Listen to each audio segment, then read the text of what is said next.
and welcome to the final program in our annual series, The 31 Days of Halloween. Happy Halloween! We've made it. We made it all the way to the end. We've watched a horror movie a day, every day this month of October of 2023. And our second annual hashtag 31 Days of Halloween, hashtag 31 Days of Horror, hashtag 31 Days Horror Challenge, however, Shocktober, however, the 31 Days of Monsters, however you're celebrating. If you are watching a horror movie every day during October, welcome, congratulations, you did it. If you didn't, hopefully you were just along for the ride and checked out all of these great videos made by myself and everyone else in this wonderful YouTube community. Um, and I'm a big fan of horror movies. I really am. I'm half a century old. I grew up during a specific sweet spot of horror movies, especially the subgenre of horror movies.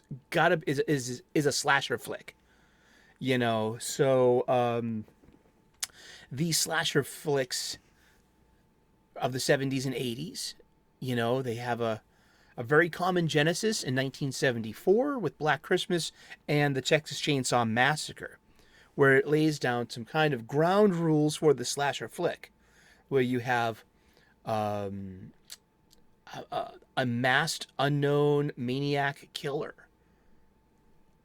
behind a mask, behind maybe not, or unseen.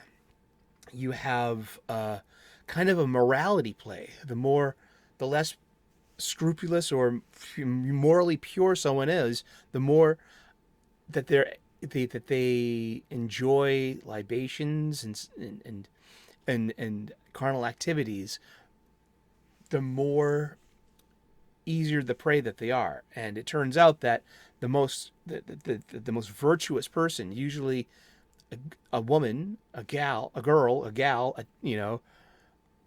ends up being what's known as final girl trope. And that's like, the last survivor standing. And so there's just and it's not just like, it's just someone goes around, with a rifle. It's usually an escalating series of scenes, of story sets, of how like each victim and their demise and the special effects that you can put behind it, and jump scares, and rising music cues. And so yeah, we started off this month with a mini series within our series. We covered all the Friday the 13th movies. We covered all the A Nightmare on Elm Street series as well. We covered the first three of John Carpenter's Halloween movies, the ones I feel are the most relevant to, not just my personal taste either. I haven't even seen, I can't remember seeing part 4 and 5, The Return, The Revenge of Michael Myers, or even I haven't seen the Rob Zombie remakes. I haven't seen the new trilogy, the Blumhouse stuff. But I did grow up on that original 1978 to 1982 trilogy of movies. And it's really nostalgic because I literally was a child exposed to these movies. Kids watched horror movies all the time. It was just, they were on late night TV, edited for television as well. You know what I mean? There was no actual TNA, no nudity. That's another thing of the slasher movies. TNA, good old fashioned 1970s and 80s objectification of women and the male gaze, tits and ass. That's it. It's pretty darn simple. Which is interesting because that TNA is put through a filter in this very movie, and even the last movie, yesterday's movie, Hereditary, 2018's Hereditary by Ari Aster, the A24 film. This is his immediate follow-up to that is 2019's Midsommar. It's got its haters and it's got its lovers. And I am the latter on that one. I love this movie. We're going to get into that. We also took a quick detour into body horror as well. That was cool because body horror embraces practical special effects, well, of a certain age, and movie making, before everything became like, it's cost cutting. I don't know why CGI is so expensive and equal to the craftsmanship involved in latexes, model making, practical special effects, stunt people. There's just, but that's, modern movie making. And that too, this movie here, this 2019 movie made for $9 million. And what had a box office of $48 million. This movie was a success. Not a huge hit. I mean, it wasn't a big thing. It's gotten a huge following, a huge cult following in the 5 years since this movie was released. It's going to be 5 years any minute now. The film was released here in the States July 3rd, 2019. So, 4.5 years, right? Yeah, carry the not. Yeah, exactly. It has a 148-minute long running time. And I usually hate long running times in movies. But this thing is expertly paced. But, and there's body horror in this too. But body horror, I was great to delve into body horror for a little bit. We did a couple of movies set in the H.P. Lovecraft world of Arkham, Massachusetts, of Essex County, somewhere on the South Shore, beyond the South Shore, but not quite Cape Cod. It is the mythic, imaginary town of Arkham, Massachusetts, where the Reanimator was legitimately set as a story. And I'm trying to think if it was From Beyond set in there too. It may have been. It definitely has a reference because the hero is wearing a Miskatonic University t-shirt. So therefore giving it a conceptual continuity. Really cool. But yeah, body horror was just really interesting because it is about special effects. And I can see in hindsight too. Now, I really enjoyed those A Nightmare on Elm Street. I enjoyed the Freddy movies pretty much more than I did the Jason movies, the Friday the 13th. Friday the 13th got predictable pretty quickly, and it was reliable, yet got off the rails by the end. The Freddy movies, it was like a series of one-upmanship when it comes to these, like, the overkill of the kill scenes. And it had great uses of movie making, just movie magic.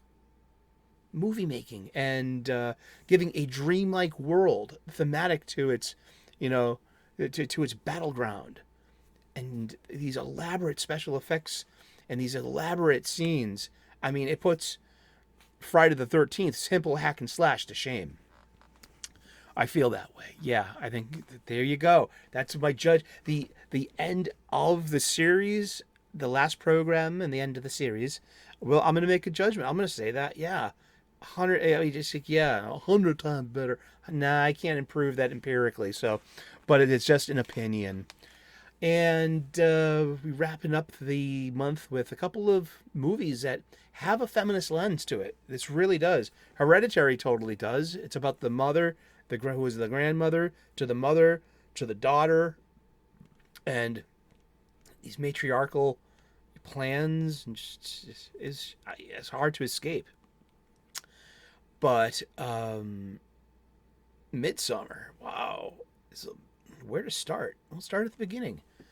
And we'll start at the artwork, too. All of this beautiful artwork was crammed into this movie somehow in the backgrounds. It was, like I said, I keep coming back to the fact that it was made for $9 million in 2018, shot in 2018. It was shot on location in Budapest, in representing like Norway or Sweden. Don't worry, we're gonna read from the wiki any second now. Don't you fret. But it was shot in Budapest in the summer and autumn of 2018, and these beautiful location shots. And I mean, shot on film, shot with long shots of actors acting, people in costume, beautiful set designs, lush pastorals, and that seem to it begs you into and lulls you into a sense of false security and of a safe space, and then it turns very quickly to be a very interesting place, especially for the sacrifices. Really interesting movie. Unfairly compared, I mean, fair or unfair, 1973's The Wicker Man. All right, I meant to originally do a 3-movie series. I was going to do Wicker Man, 1973. I was going to do the remake of Wicker Man, 2006 Nicolas Cage Americanized version, and then to Midsommar, 2019.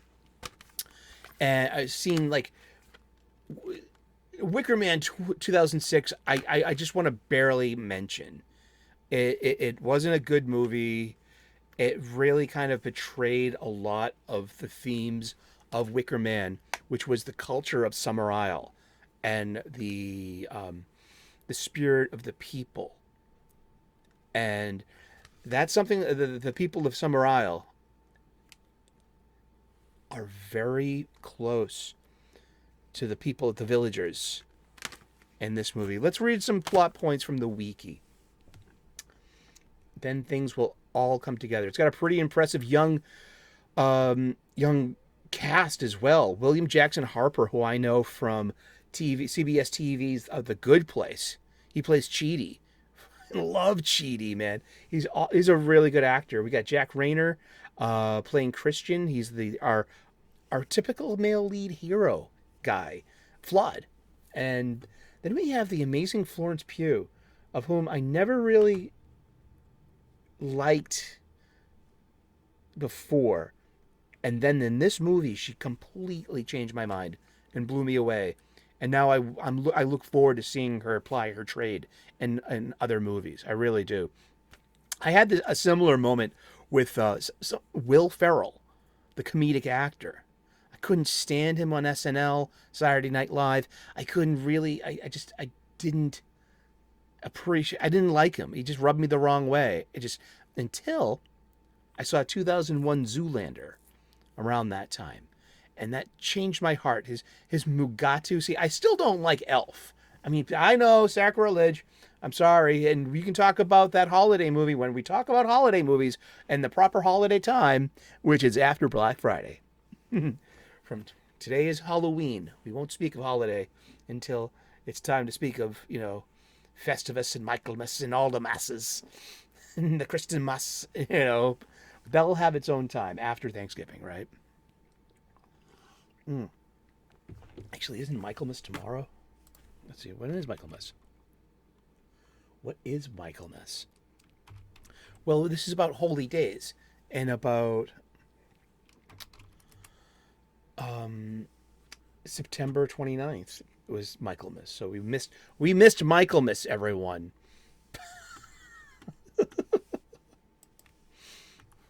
Michaelmas is the feast of Saint Michael and the saints Michael, Gabriel, and Raphael, the archangels of heaven, and it's served, and also with many Western Christian calendars. It's celebrated on the 29th of September, but here's like in the Eastern Christianity, it's like Greek Christianity, it's November 8th.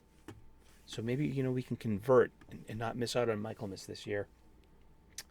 And all of these holy days, they revolve around solstices and equinoxes, when the world, when nature is waking up and when nature is going to sleep, like the rhythm of the world and the rhythm of the seasons and the rhythm of your harvests.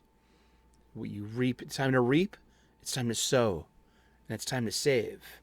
And then, and then that's the cycle of life. So in both Wicker Man and Midsommar, we have a sacrifice, an outsider that was brought in specifically for that reason, with the machinations and the duplicity and the intent of the villagers of both Wicker Man on Summer Isle and the rural Haslingrad area of Sweden. It's a midsummer festival, and it's the longest day of the year. It's the summer solstice. And this is an old community, and they have their ways. And their ways are mysterious, cyclitic, and to an outsider, appear barbarous. They really do. And it's a lot about... Both movies have a lot to do with the clashes of culture. In Wicker Man, you have the really snooty, judgmental police officer, Detective Sergeant Howie, and he's pretty judgmental about the folk of Summer Isle themselves and their customs and their religions, their bodiness, Bawdy, body, meaning like their brazen sexuality, a ribaltness, this familiarity of, and of also of tribal, like tribal kinds of loving. It's not about exclusivities. It's about what's best for the tribe, the island, or the village. Let's talk about the plot a bit. And I noticed this in Hereditary. So Midsommar plays like Hereditary, kind of in reverse. So in Hereditary, the family is picked off one by one, in a very gruesome style, till like there's one person in the family left that we started with, 4, 5 if you count the grandmother, who dies off screen right at the beginning of the movie. And so this movie starts, Midsommar starts with a very kind of traumatic and regretful and awful circumstance. American student, I'm going to read this from the wiki. The American student Danny, who is played by Florence Pugh. She's our main protagonist. She's our heroine. She is our final girl. And is she a final girl? Oh, God, yes. She's left deeply traumatized after her bipolar sister, Terry, ends their parents and self-deletes in this very kind of orchestrated, elaborate, like, tension building cold open. And Danny, she's dating Christian, and they're in college, and Christian has a couple of best friends, is Mark and Josh, who are both anthropology students, and then there's Pele, and Pele is their Swedish friend, and he's kind of like ultra cool, ultra laid back, blonde eyed, blue haired, very European, and all surfaces. And in actuality, true to his character, he's wicked cool.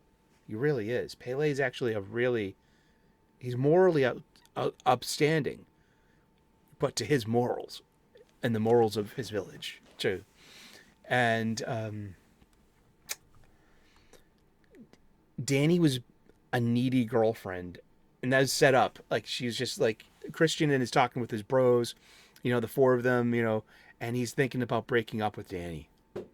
And then Danny's tragedy happens. And how are you supposed to dump your girlfriend when this kind of just happens? And it kind of shows this weird, like, Ari Oster has this thing. I think he has a complete kind of like weird disrespect for typical families. I heard that this theme of destroying families is also revisited in Beau is Afraid, that came out earlier this year, that I missed, and lots of people saying like, skip Beau is Afraid. It's not very good. I'm eventually gonna watch it, sure, but thank you for the warning, because I have high hopes. Being with Midsommar, with Hereditary too. Hereditary was actually a really good movie, especially been had time to think about it afterwards.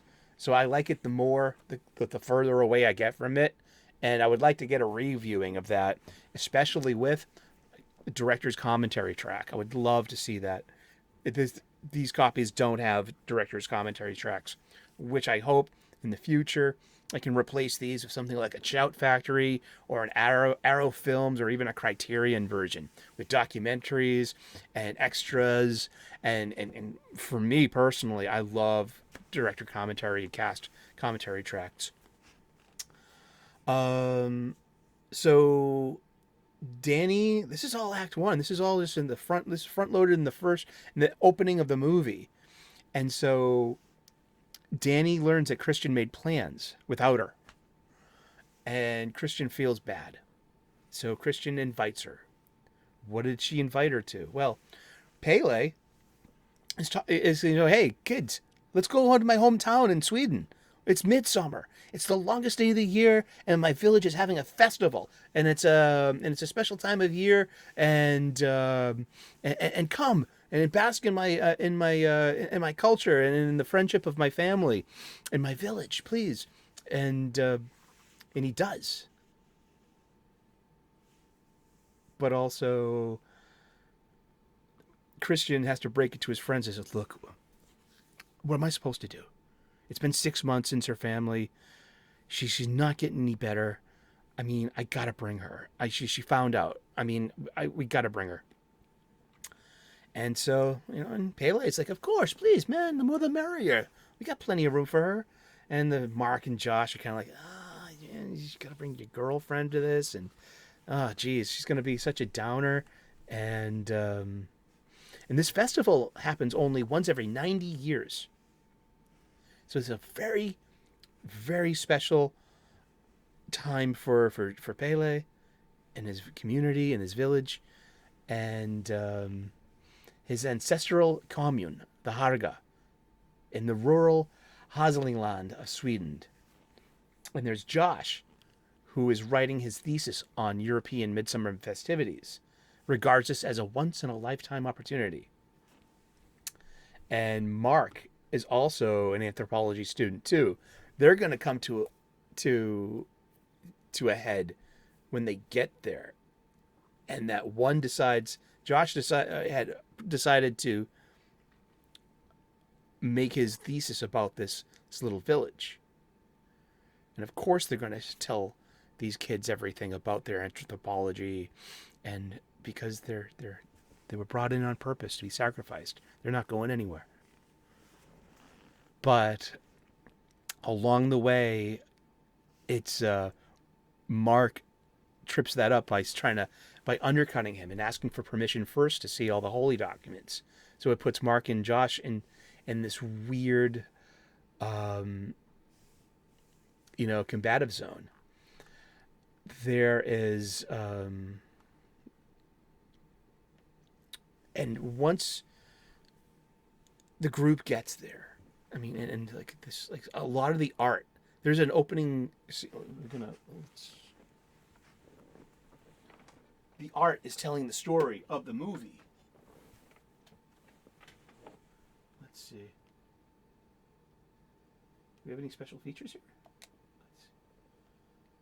Trailers. Let's look at the trailers. Hopefully, it's the trailers for this movie and not another movie like it happened last time. I think it is. Oops. Sorry about that. These are trailers for a different movie.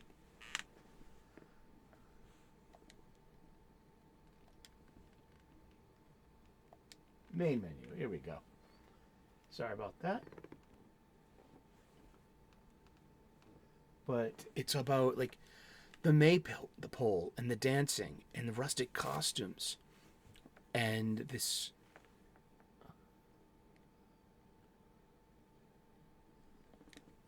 manifesting Midsommar. This is whatever extras are on the disc. Real quick. Sorry, and I feel like I'm all over the place describing this movie, and it's like, they enter like this space here. So they've arrived in Sweden. They enter the village, and Pele sees his brother, who is also he's going to school in England.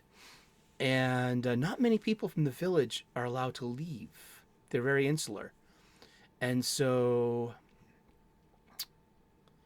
the Pele and his brother, the brother brings back a couple from from their school. So the brothers were sent out. This mural here, like I had that on pause for 10 minutes, just dissecting it because I knew the brass tacks of the movie.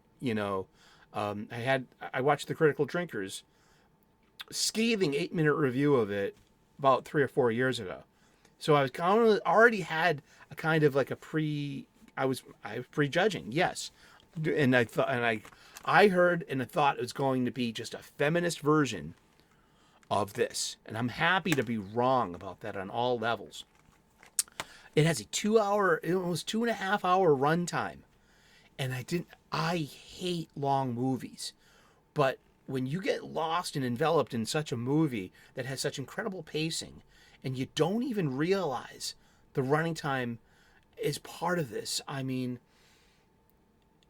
I did not find the running time to be a negative distraction at all.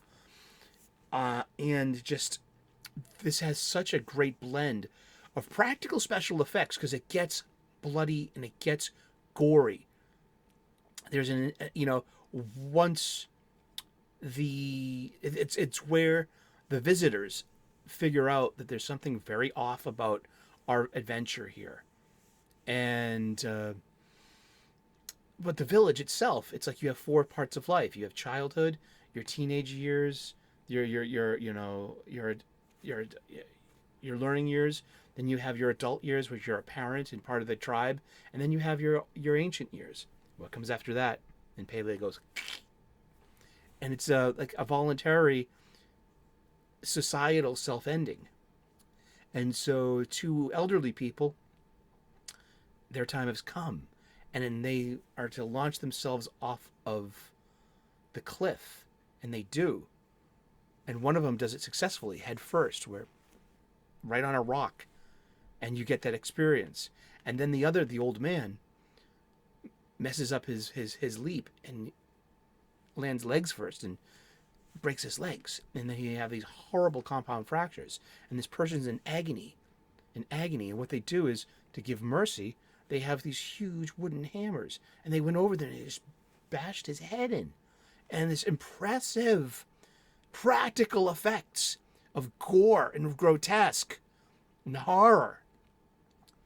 And then there's a huge thing about like psilocybin and hallucinogenic mushrooms and teas. And so CGI is used very subtly in very little details, so you can see movement and flowers like that. Florence Pugh's flower tiara, part of it is that blossoms open and close and move on and sway without the wind, and it's done on effect too. This has to be the most trippiest movie I've seen since Terry Gilliam's Fear and Loathing in Las Vegas, which was purposely supposed to convey the experience of a hallucinogenic trip to you visually. And it's disorientating. There are eddies and there are movements. It's consistent with my, usage of hallucinogens way back in the day, half a lifetime ago, and And I'm experienced, as Jimi Hendrix said. Yeah, I am experienced. And what's a half an hour long thing? Good.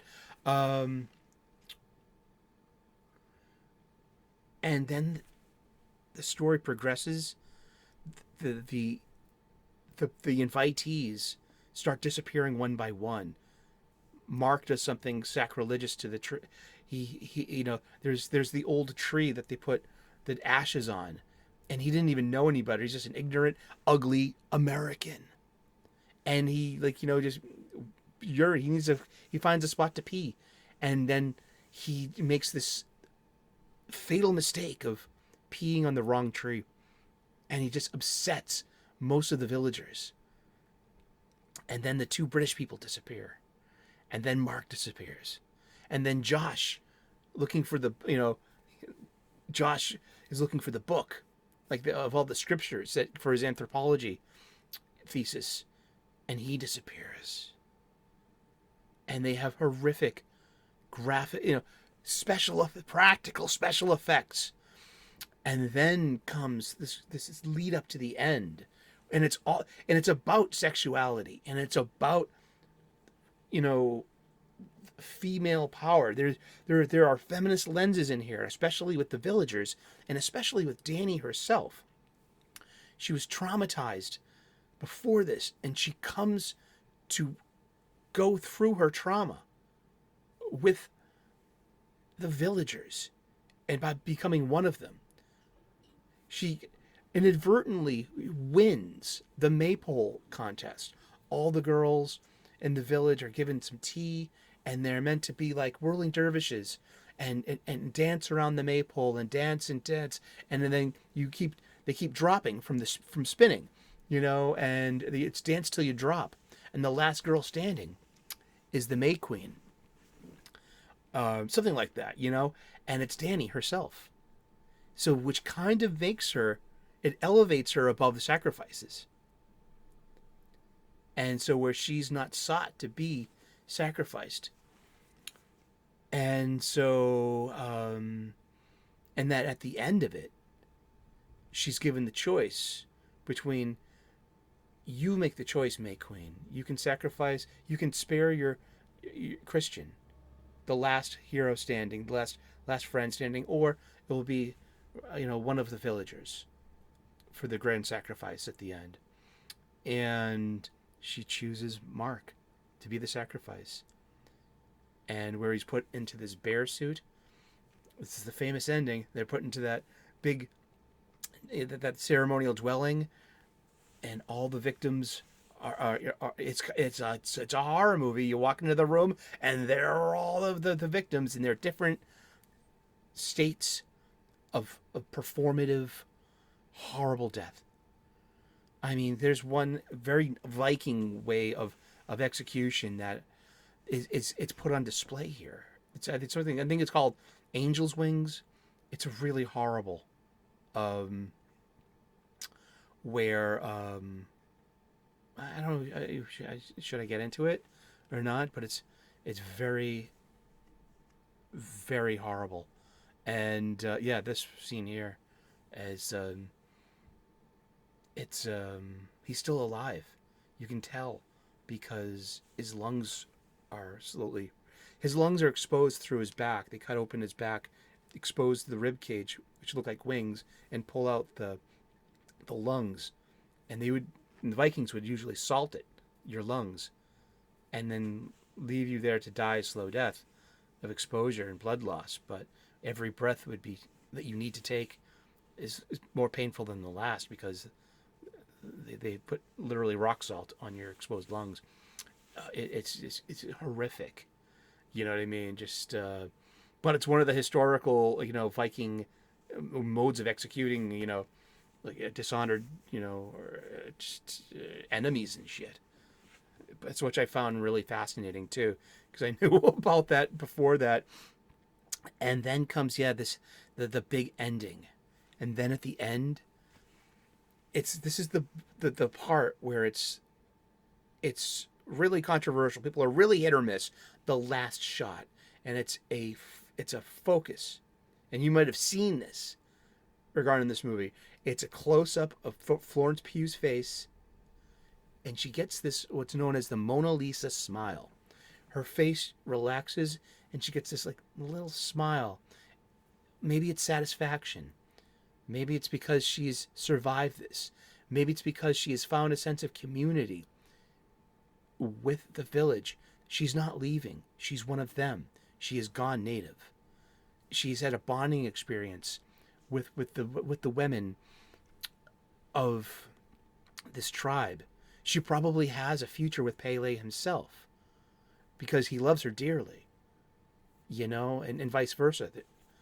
But there's these beautiful sets, all of this art that's part of the background, these location shots, the practical special effects mixed with the trippy CGI, original music, beautiful photography, all made for $9 million. For me personally, Midsommar revolutionized my hope in cinema. Ari Aster makes cinema in the age of content. This movie is beautiful. It's well paced. It's well designed. It's well put together. It's got a fine young core of actors and a fine young director too. The torch has been passed. Cinema will survive. Midsommar is a great example of that. I really feel that way. You can make a movie for $9 million like this, and then we have to like we're worrying about like how many millions per episode of your random Disney Plus, Marvel, or Star Wars show that can't even please. It can't please its pre-existing, fans, and it barely pleases the new ones. I don't know, but there's just so much to unpack in this movie, especially with like feminine mystique, feminine powers, the powers of reproduction, and like the role of the village too. It's very tribal. It is tribal. The village raises the children. The children, they're all brothers and sisters. It's all, they all take care of each other, in a way. Yes, you have parents, but it's just, and yes, you can have a partner, but everything's a bit more communal. And these beautiful shots, these beautiful camera work. I'm impressed with this movie on many levels, but then there's the horror aspect of it, which just blows my mind, and that it's so emotionally, thematically close to one of my all-time favorite movies that it's like I'm impressed with this movie. I really am. I don't have enough good things to say about it. I don't have anything bad to say about it. Nothing critical. No, and it's just this is just what an experience. It gives me faith in being a movie fan. And I look forward to seeing what's next from him. I will watch Beau is Afraid. I'll probably be, I've watched a lot of Scorsese too, and he's pretty hit or miss with me as well. Same goes for Coppola, same goes for Tarantino, same goes for Kevin Smith, same goes for Robert Rodriguez, Alfred Hitchcock, Stanley Kubrick, all down the line. I know I didn't mention any women. Catherine Bigelow, she doesn't make a bad movie. But what a wonderful movie. If you haven't seen Midsommar, this scene here, where she's accepting, that's in Act 3, and she's letting all of her, her grief out. It's her sister, it's her parents, it's her friends being part of this, her role in this, and being like, just, she can either accept the tribe or maybe even accept being a sacrifice. And even any person in the tribe would accept being a sacrifice. And this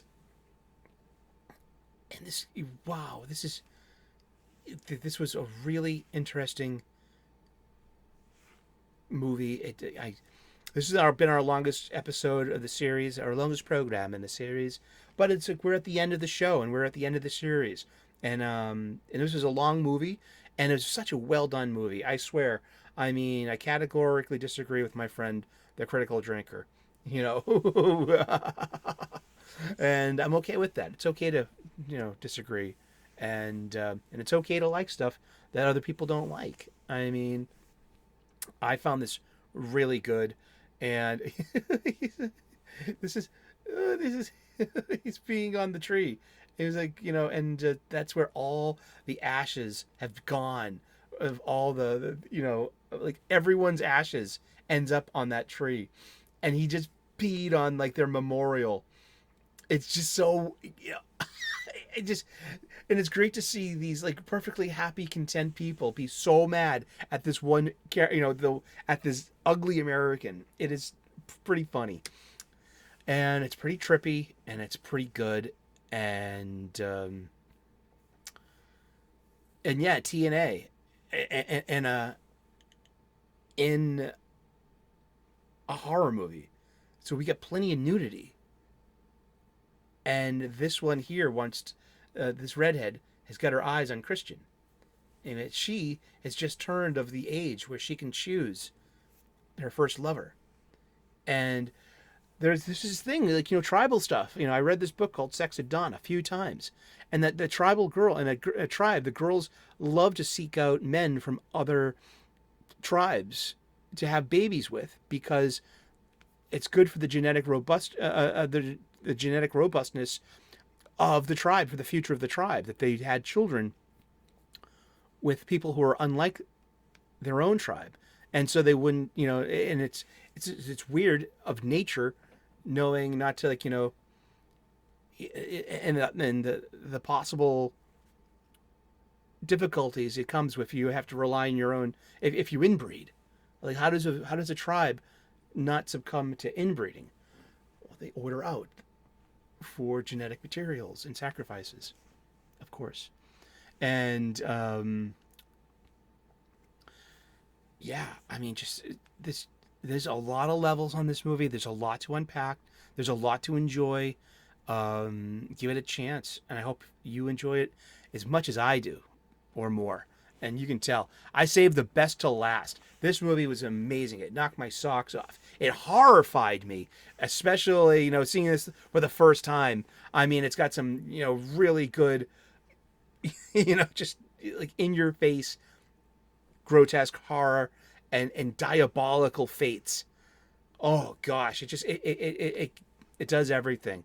I think it's better than Hereditary, and I'm liking Hereditary more, in passing. And as I said, I look forward to the day I get a director's commentary edition of this. Indeed, and yeah, TNA. So we get nudity, but we also get real, authentic looking naked people. It's like there's the mating ceremony between the girl and Christian, where they give him drugs, and he's seduced. So it's part of the reason Florence Pugh, Danny, walks in as Christian's mounting. I think her name's Isabel, and it's just, and you have this coven of women in there who are supervising the mating ritual, and it's about catching, it's about the seed catching, and about she's fertile and she's in season, and this is her, and it's her turn, then this is her role, and that's like, so Danny sees her beloved Christian, effing another girl, and that's when she loses it. And then after that comes the judgment of the May Queen. So now she's got, like, she could be forgiving to Christian and choose a villager, but she really doesn't have to. and so it's like these, like, it's like there's misandry in that, feminism in that. I don't know. I maybe, of course we can see it through that lens too, but this is altogether a very trippy, A very powerful movie, and I can't seem to shut up about it, can't I? Oh man, and this the bad ends of everyone of all the all of their oh gosh, it's just so horrible. Well, they turned Mark into a dead skin mask. That's Mark. That's a latex mask made off of his face, meant to represent his actual skin. Yeah, huh? Oh my gosh, you got. And well, thank you so very much for joining me this year on the 31 Days of October. It's been a blast. It was a really fun. We have an extra long episode to end the show with. It's our last program in the series for this year. We will return next year with more horror movies, probably more Hammer movies. I'd like to get into Frankenstein and the Peter Cushing Frankenstein movies and the Christopher Lee Mummy movies and whatever remaining Hammer vampire movies I'm missing. There's only about 3 of them, I think, that I'm missing from my collection. The Phantasm movies, the rest of the Hellraiser series, perhaps. And yeah, just we'll see what pops up in the next year. But it's been a thank you so very much. Looking forward to the 31 days of 2024 already. It's big. It's a big task if you're for a small channel like me when you to do 2 shows daily. I mean, it's for me personally. I'm thankful and blessed and grateful that you're here watching this, and that I had a goal, and I finished my goal. I did it, and I'm very pleased with that. So have goals, write down lists, and when you're done, cross them off, and feel the earned satisfaction of a job well done. You did it. We did it together. Thank you so very much. God bless. Namaste. Good luck. Watch Midsommar. Watch The Wicker Man. These are great movies. I mean, and it's cinema, and it's the whole thing. This movie is a complete package to me. I'm gonna shut up now about it. And God bless. Namaste. Good luck. And save me a seat next to you in that dark movie theater. Ha ha ha! Team Candy Corn. Oh, the horror, candy corn. Happy Halloween. Thank you so very much.